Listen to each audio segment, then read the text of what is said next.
to that website. It is a very good website, or actually it's a link to a publication, and it's Susan Pimentel put together with her staff, excuse me, the College and Career Readiness Standards for Adult Ed. And you're going to find that that document has all of the standards for ELA and literacy, for the math, and it even goes into great detail about the key shifts. But I want you to think about this. The standards really are not a mandate. They're a suggestion so that we can use those standards as a framework for our different curricula. And they really don't define all the skills we need to do. Workforce readiness skills, of course, that's very important in adult ed, but they are our primary source of getting our students, because the test, the GED, the HiSET, and the task, all three have questions or are composed of all the college and career readiness standards. I want to take just a few minutes, not a whole lot of time, but a few minutes to look at the key shifts. I believe that the key shifts, along with the standards, are the things that have really challenged us about going into a different world with a lot more impact for our students. So generally speaking, in math, there are three things that the key shifts put together. The first one is focus. And as instructors, we need to do the two things for this key shift of focus. And that is to significantly narrow the way we teach each concept, but to deepen the instruction instead of just racing over the topics to cover them as quickly as we can. Now, this is going to allow the students to secure the mathematical foundation, the conceptual understanding, and the procedural skill and fluency. And those three things are very important to understand, that they have that basic foundation in math, that they understand the concepts, and that they have the skill with some speed, with the fluency, to really be able to apply the math they're learning to solve all sorts of problems inside and outside of the classroom, so that it really does make sense to them to learn these things. And we're going to find that there's a new way of focusing on concepts that will give the students this better understanding of how math applies to their lives if we can get the focus of these problems together with the student. Now, the second shift is to create coherent progression. And that means that we should, with the content, be able to show the students how they can build this new understanding across and within the different levels. And this goes from the foundation all the way up through the last level. That way, instructors, you can count that students have that understanding of the core content. So instead of each standard showing a new concept or a new idea, those standards at the higher levels become just extensions of their previous learning. So it really shows a coherence across the levels. And then the third one is rigor. And, you know, I always thought rigor, okay, that's just making it more difficult. But really it's not. The rigor doesn't necessarily mean that we're going to give more homework or pile on harder problems for our students, but rigor does mean that we are to know each student well enough that we know what it's going to take to challenge them and to give them the things that they need to be challenged in math content. Now let's take a second and we're going to look at the ELA section, and there are three for this. And you know, research has indicated that the complexity of text that our students are able to read is really the greatest predictor of success in college and careers. And other research, and this is pretty significant, and that there is a current gap in the complexity that secondary texts have, and that's what we're doing with our upper level students that are fixing to go take one of the high school equivalency tests.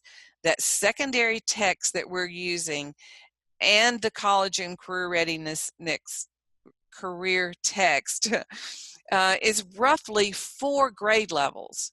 Now you think about how significant 4 grade levels are from what we're teaching to where the students really need to be if they go into a post-secondary situation or even into a workforce training. So it really is on us to make sure that in the classroom we give them the types of texts that are going to challenge them.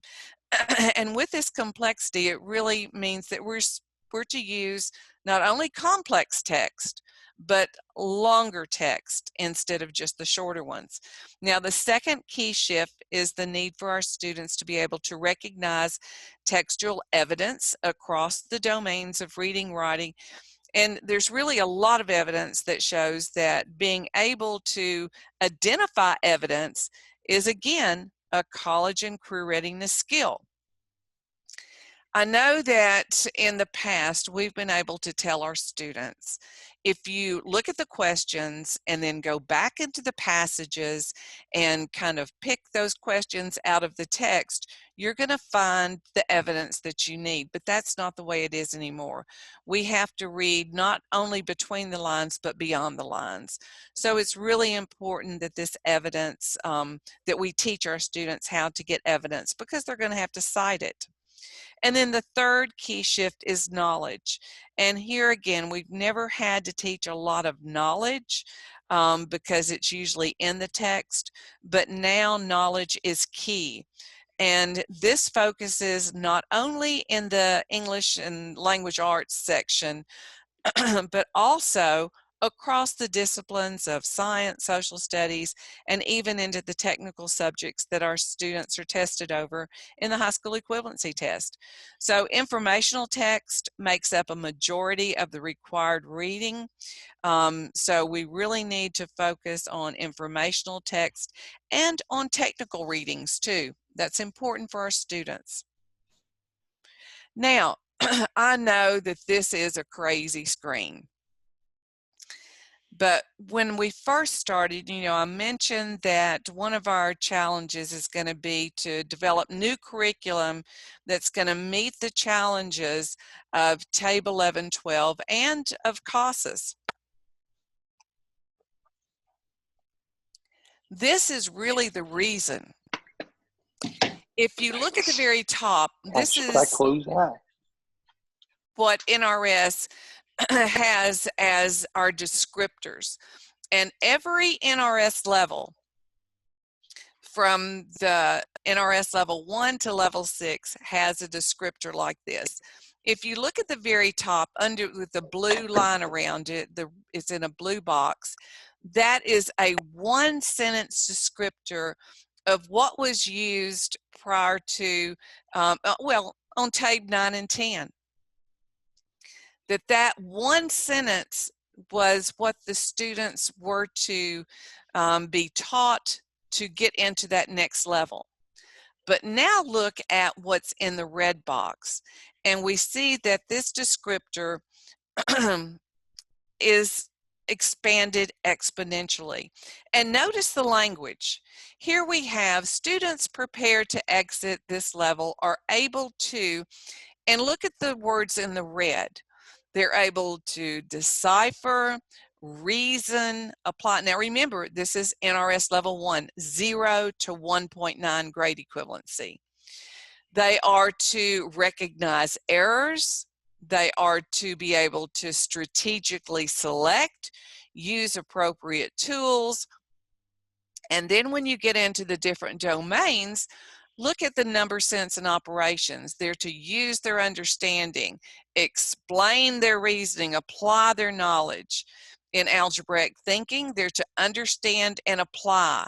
And then as we get into the geometry, look at that, analyze and compare, create, organize, represent, interpret. Now, those are things that are in the descriptors that were used to develop not only the test questions on TABE 11-12, but were also used as outcomes for NRS completion levels.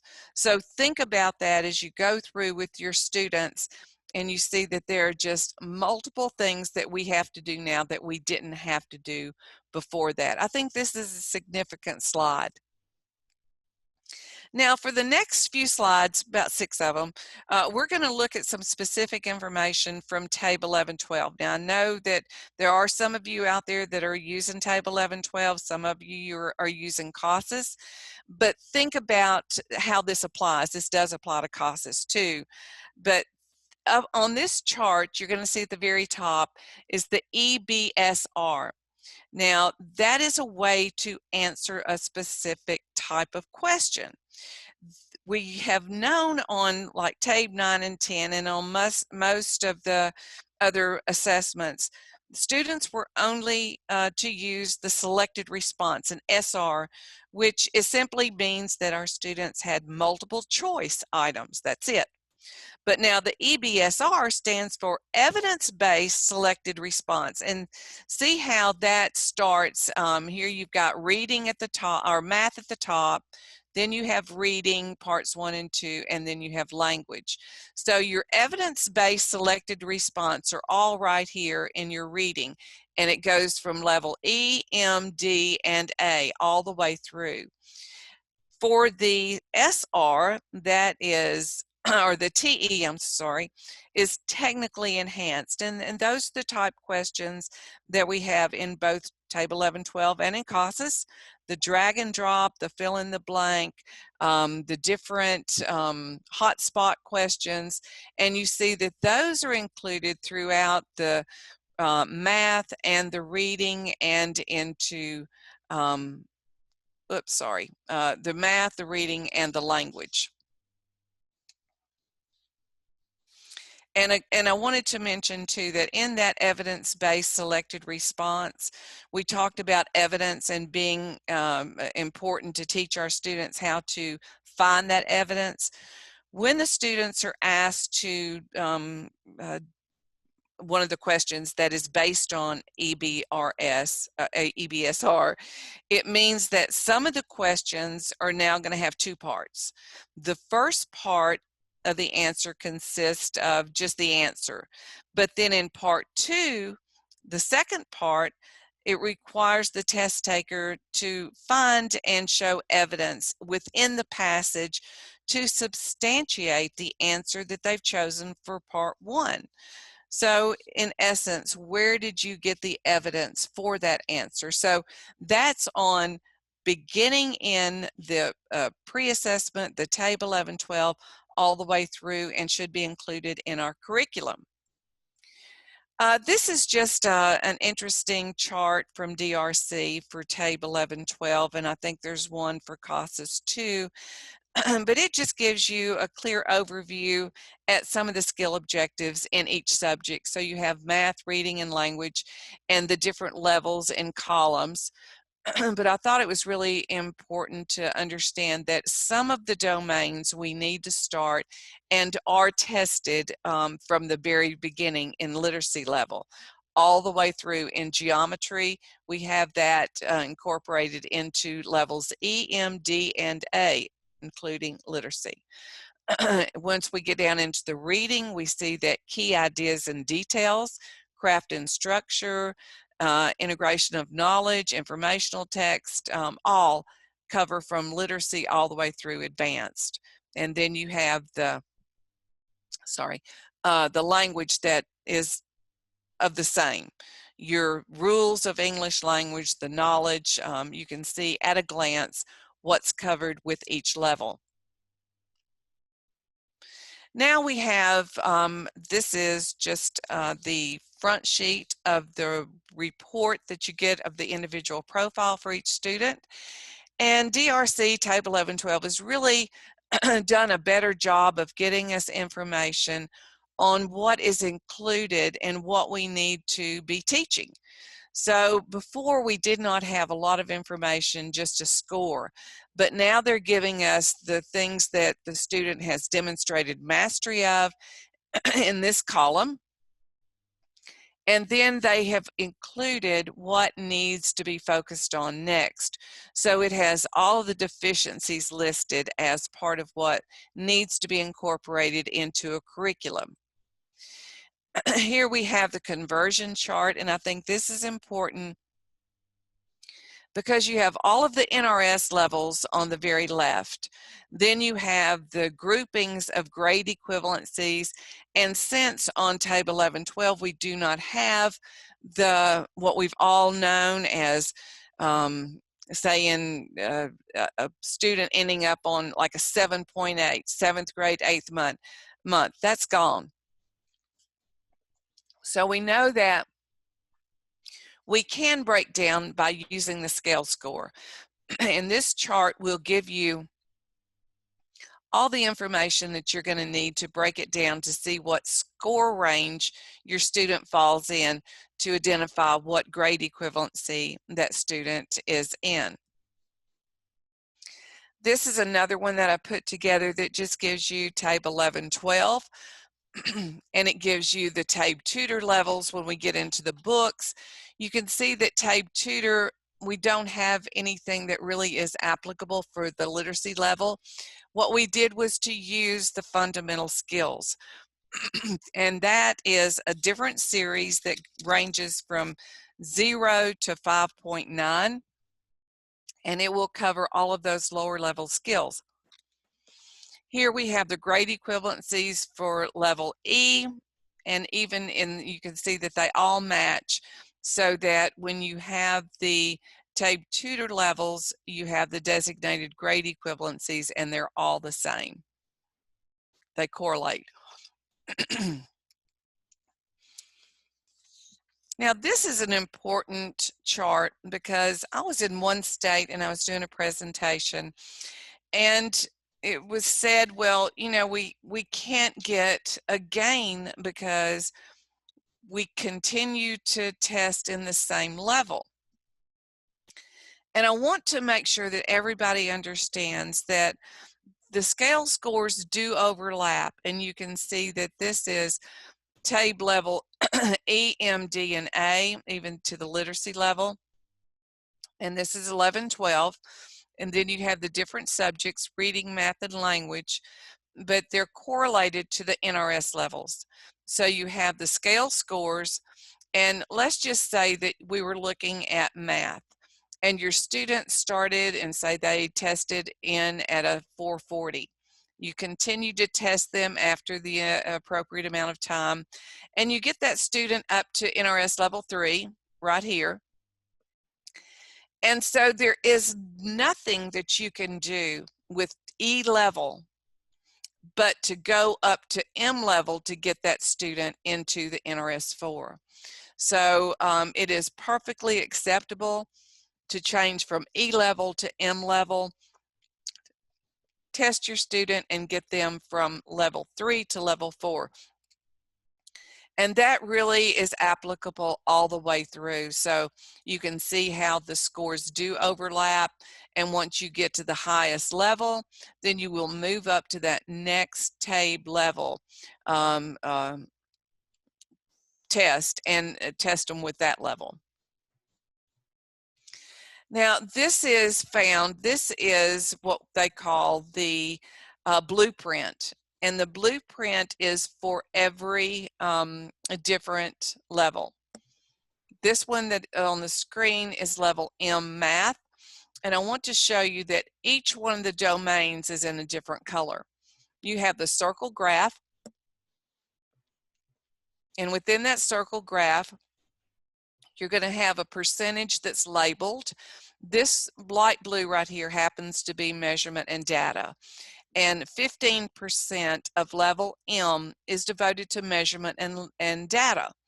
If you go down below in the blueprint, it lists, TABE 11-12 has a listing of all of the standards that were used to develop test questions.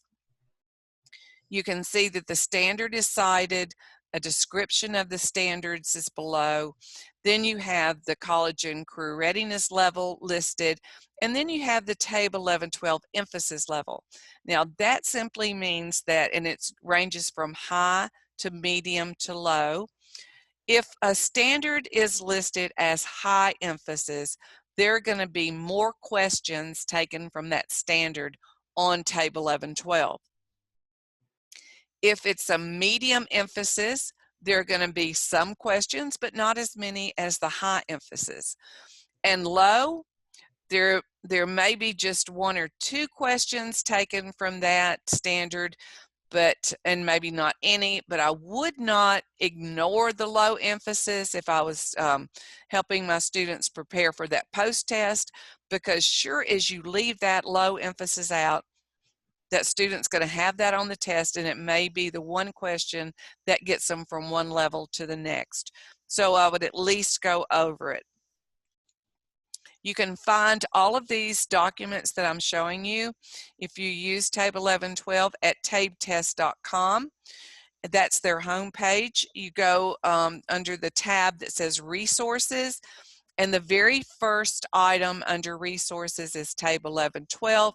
Click on that and you're going to find a lot of different resources, and the blueprints just happens to be one of them, but they have webinars, they have all the different forms that I've shown you so far, and there's really a lot of good resources.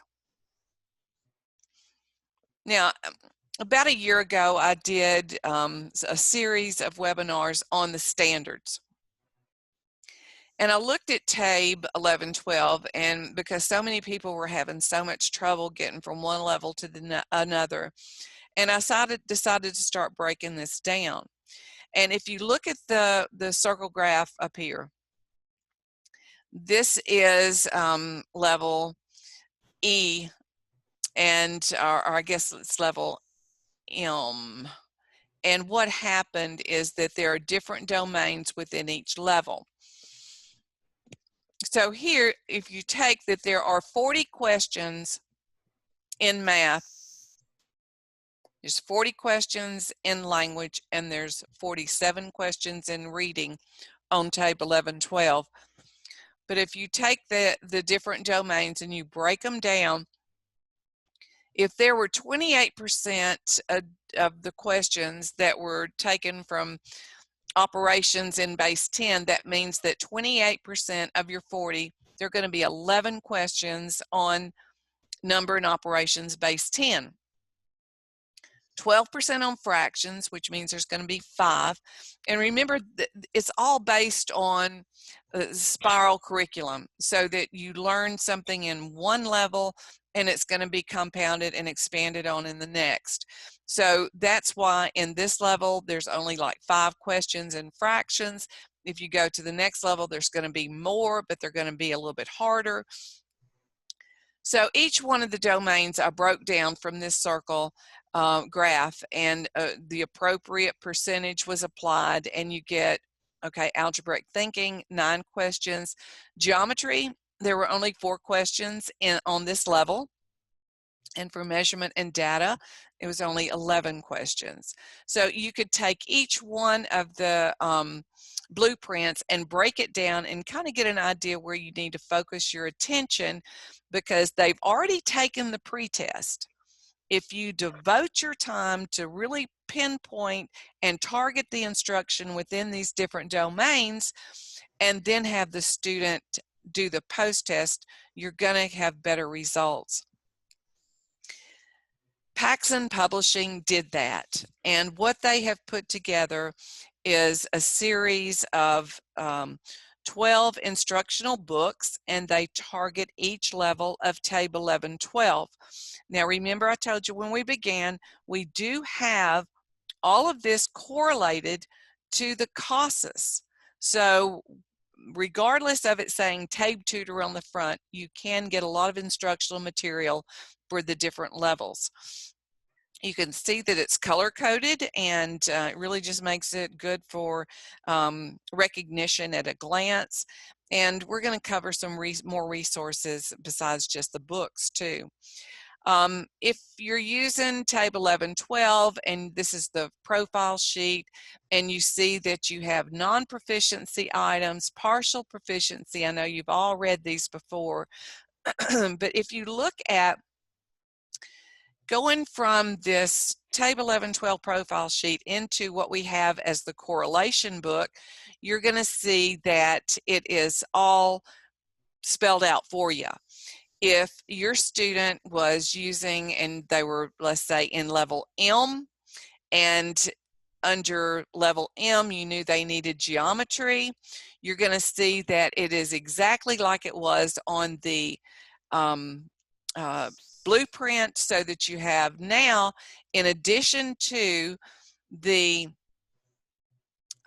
standard description, the college and career readiness level, and the emphasis level, you're also going to have what lesson and the lesson name that's devoted to this geometry. And you can see that it's all right there for you.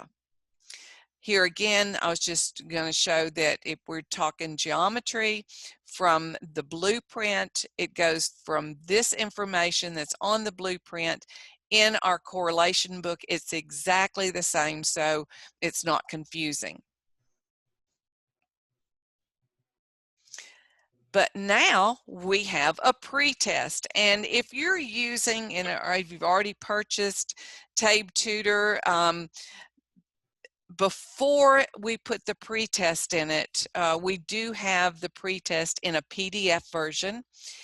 Get with your sales executive, whoever is your salesperson in your region, and we will send you that pretest if you purchase the books before the pretest was printed in those books, because we want you to have the advantage of the pretest. So pretest is in each book, and there's also an analysis chart for that pretest. And you can see the cover. Here's M level, and we have the pretest in the book and the analysis chart, so that once you have gone, the student has taken this pretest and you want to identify and to target the instruction, you can just go down and check off the different lessons that they need to do, and they don't have to go through all of them, but just put in a check mark and have them do that lesson if they missed that question, and go through this whole analysis chart, and it makes it just really easy for you. Here's a picture of the table of contents within each one of the books. You're going to see that the pretest is at the beginning, then they have different units to work, a lot of lessons. After each series of lessons, they're going to have a unit review. They're also going to have a full-length practice test at the end of the book.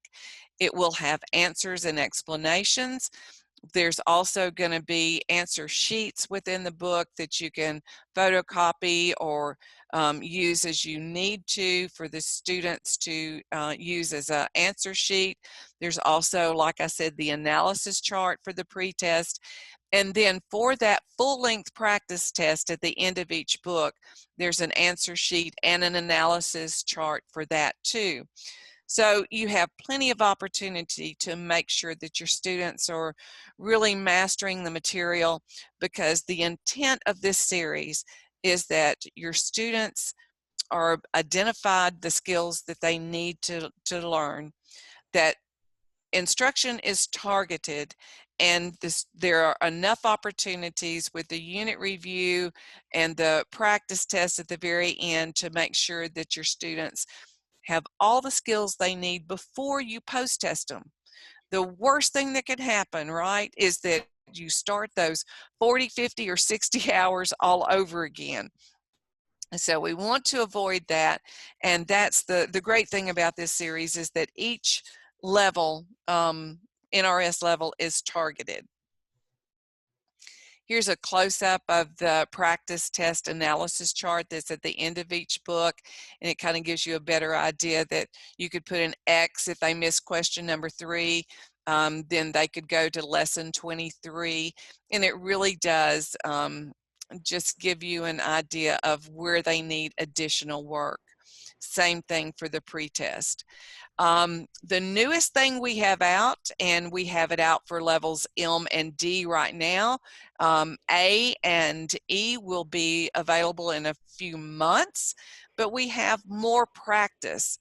You know, one of the things that was the biggest complaint from my teachers was that we would get a series, we would get some great instructional books from a lot of different vendors, but there never seemed to be enough practice, right?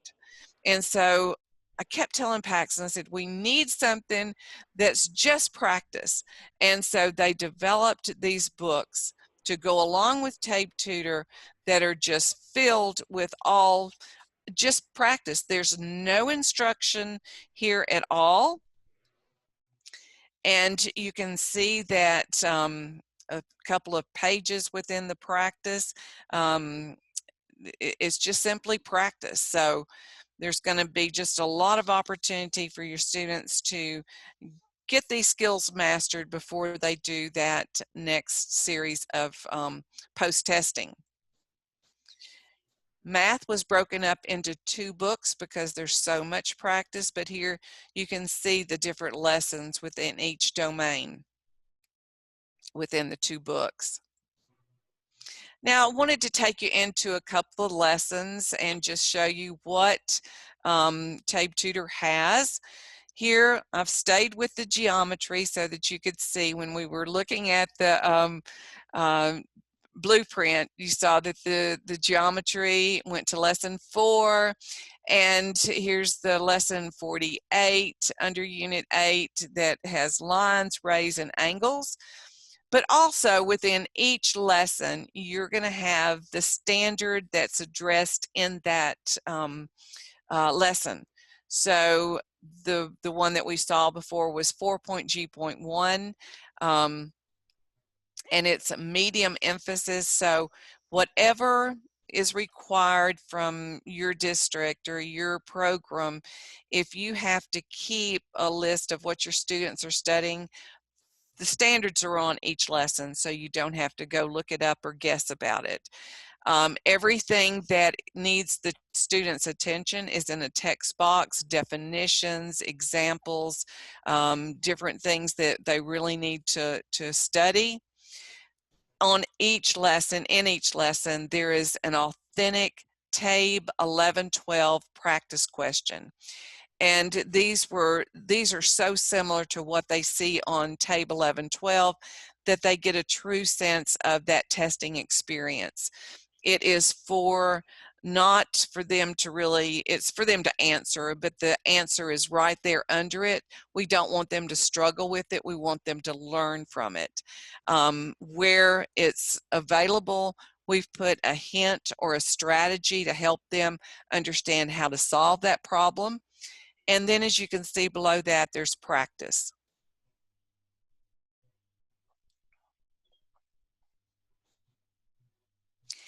This page is again math, but it has 2 standards that are incorporated in this one lesson.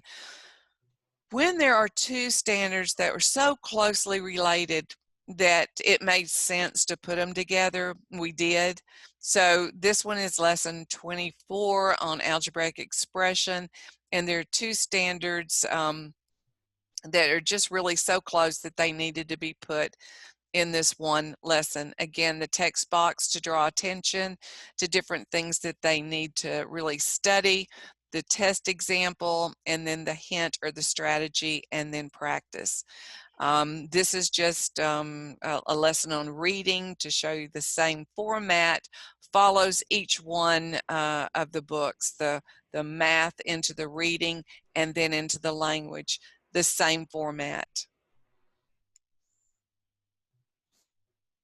So the features of the book, we have TABE Tutor that has the pre-test in it. It has some great instruction, the authentic test examples, practice items, answer keys with explanations. There's a practice book for each level. Each unit has a unit review, and then there is a full-length practice test at the end of the book, and it's color-coded for easy recognition. And in this the series, if we look into the content for the TABE 11-12, I told you was based on the standards from those blueprints, right? We took every standard that was on that blueprint, regardless of the emphasis level, and covered it with a lesson. The high and the medium emphasis standards are going to have more items in the unit reviews and on the practice test. Standards are cited with the emphasis level on each lesson. And sometimes when it made sense, of course, the standards were combined into one lesson. And then you always will have with each of the lessons an authentic TABE 11 test question. Now I want to, as we wind this up, I wanted to show you some of the resources that we've put together. And this is the correlation to CASA's content standards.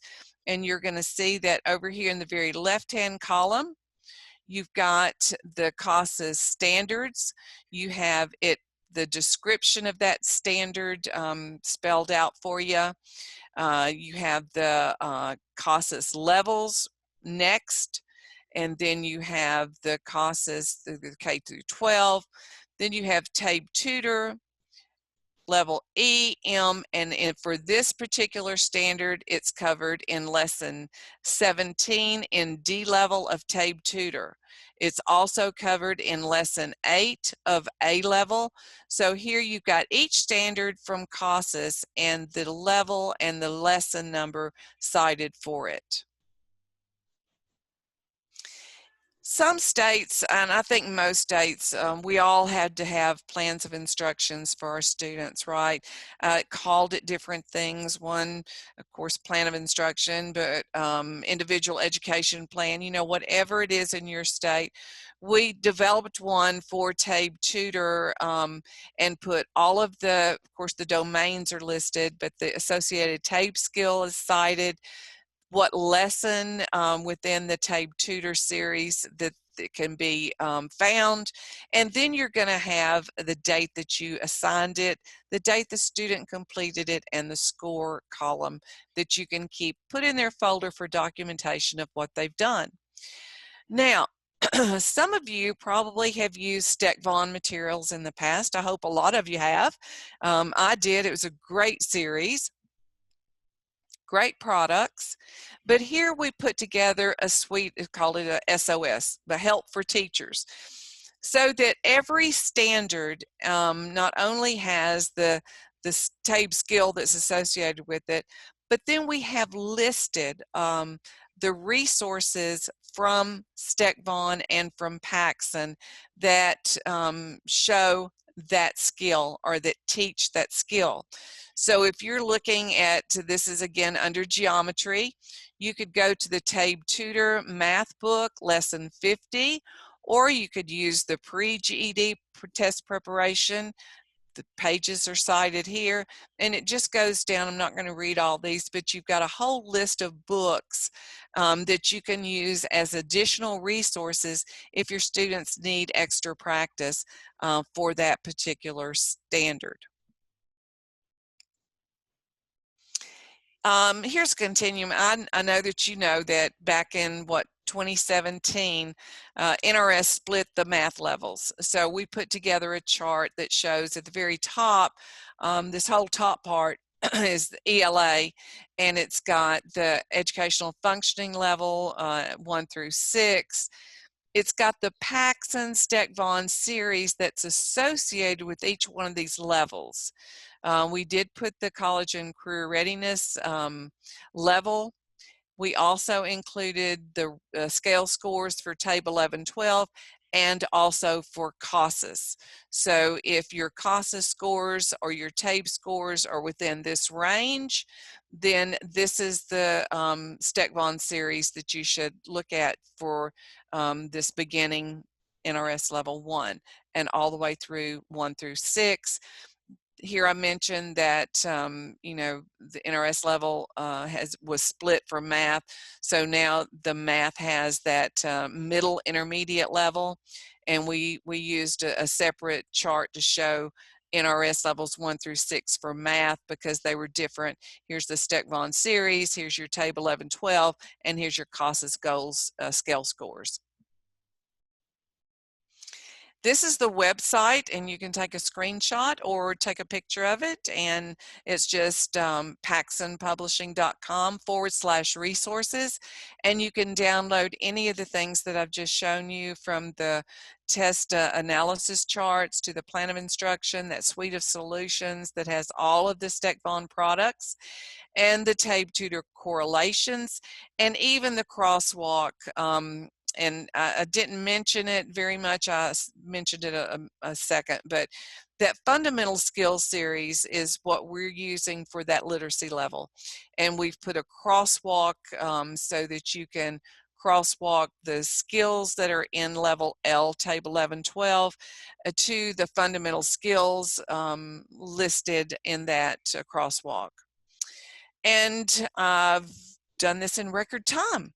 So it's about 5 minutes till the hour. I'm on Central Time, so I know I'm a little bit different from you guys, but I will now conclude. I want everybody to stay safe during this crazy time we're living in, but I wanted to go back to Kevin and see if there were any questions that came in, or comments, or anything that you would like for me to talk about a little bit more. I'd be glad to do that. Christina, that was wonderful. At this point, I don't see any questions, so if anybody's out there has a question for Christina, please put it on the chat. Good morning. May I ask a question, Christina? It's Brenda Sure. Moretti. Hey, Brenda, how are you? I'm well, thank you. This TABE Tutor, this is in addition to the new TABE 11-12 assessments? The TABE Tutor is an instructional series. Okay. It addresses the levels E, M, D, and A. It targets those levels so that everything that the students are tested over. For example, you have a student, you do the locator, and they test, and you give them the full battery in level M. Once they complete that, then you can take TABE Tutor level M and have them work through. They can do the pre-test in it where it really targets specifically, or you can have them, you could go through the correlation, you can do whatever you think is best for your student. But that M level, by the time they go through the lessons and the unit reviews and the full-length practice test at the end, they should know all of those skills. Okay. That they needed to know from the pre-test, and by the time they take the post-test, hopefully the intent is for them to move up to level D. Yes, I understand that. Okay. I work at the Essex County Juvenile Detention Center in Newark Sojourn School. Okay. And we use the TABE currently right now 9-10 survey only with the scoree sheets for our students. Okay. It's difficult to get them through that one. We do not use the complete battery at this time.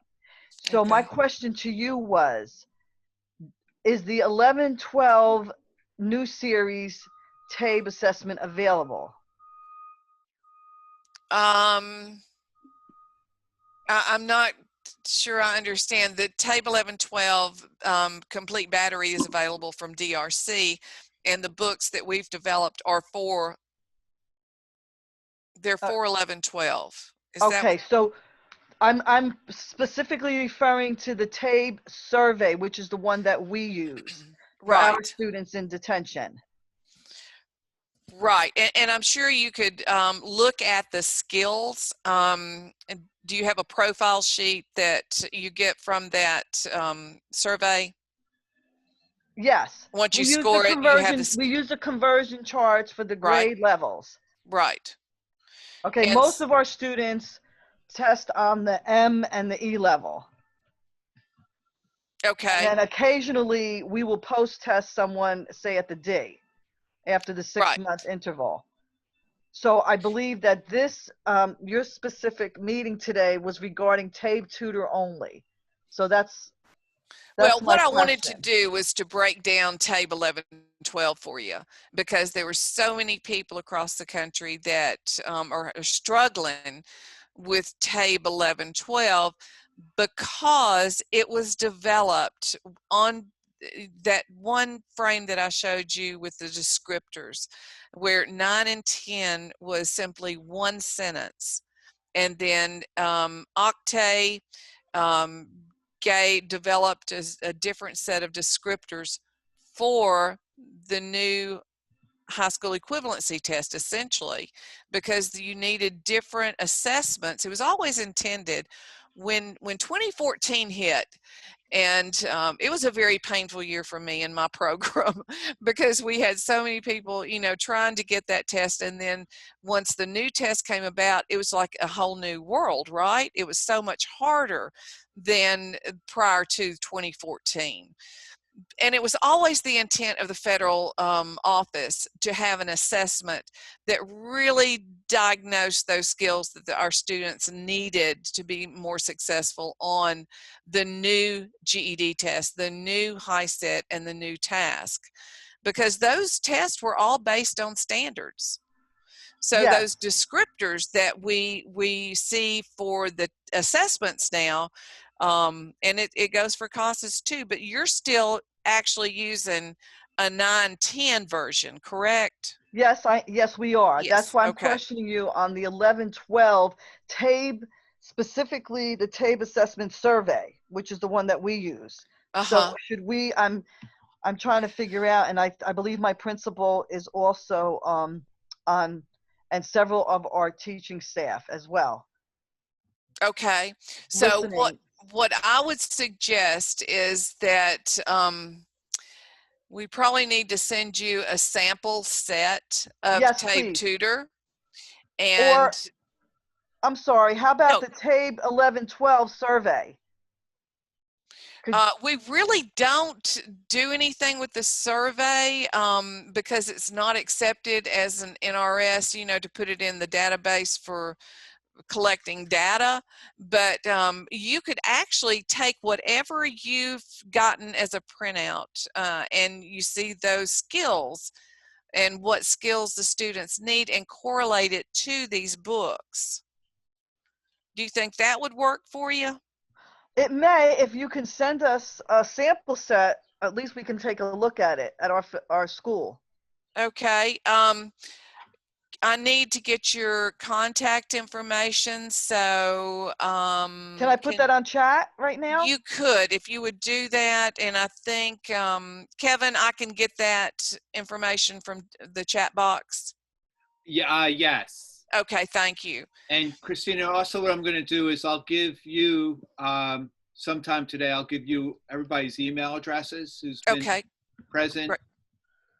And therefore you can reach out. And if anybody wants to reach out to Christina, you have her contact information. Absolutely.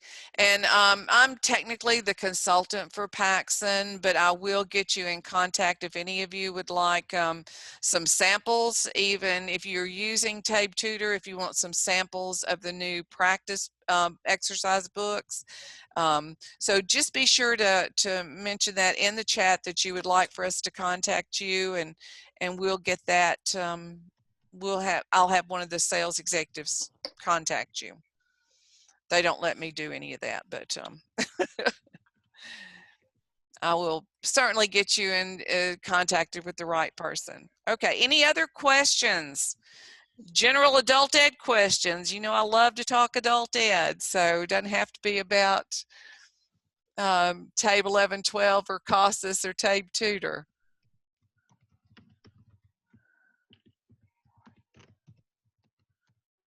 I don't see anything on chat, but I did, just so everybody knows, if you want to unmute yourself, I gave you permission to unmute yourself. So if you want to talk directly with Christina right now, that's fine too. You don't want to do the chat.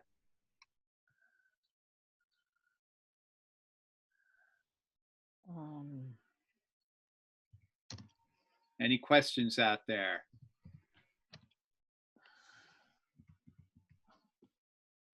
Well, okay, Kevin, if there are no questions, please, if you would like to chat with me offline, put that in the chat box too, and I'll be glad to talk to you. Anything that I can do to help.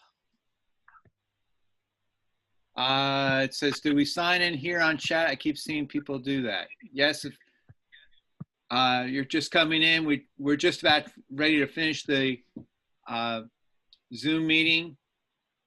Just so everybody knows, we have another one scheduled at 1 p.m. today. So it's on it's going to be on motivation in the classroom.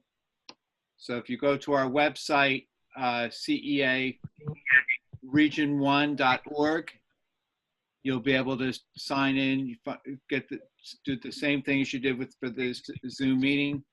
You'll sign in, and that's being taught by a teacher from the Department of Corrections in New Jersey. So Christina, thank you very much. Thank you for having me, Kevin. I really do appreciate it. All right. And if I see somebody saying they didn't realize it was at 10 a.m., so I will be posting this on our website. It will take a little bit to get into the proper format to put it on the website, but it will be on the website. And if you go to CEAregion1.org, you can see all our past webinars that we've been doing for the last, since actually May 15th, and some that some people have just donated, put it on. So Christina, thanks again for coming up from Alabama to see us in New Jersey. And thank you everybody else. Everybody be safe and be good. And I do look forward to seeing everybody in person next year. Yes, yes, we will be in Cape May, June 2nd to the 4th at Grand Hotel. So if you don't know, we were supposed to be there a couple weeks ago, and unfortunately COVID threw us a turn. So before we sign off, I do see Christina, Brenda did send her information for the detention center. Okay, great. Yes, okay. sir. Thank you. All right. So I don't know if you see it or not, Christina, but if not, I will copy that to you and send it to you in an email. Okay, that sounds great. All right. Thank you, everybody. Thank you. Be well. Bye, everyone. Bye-bye. Bye-bye.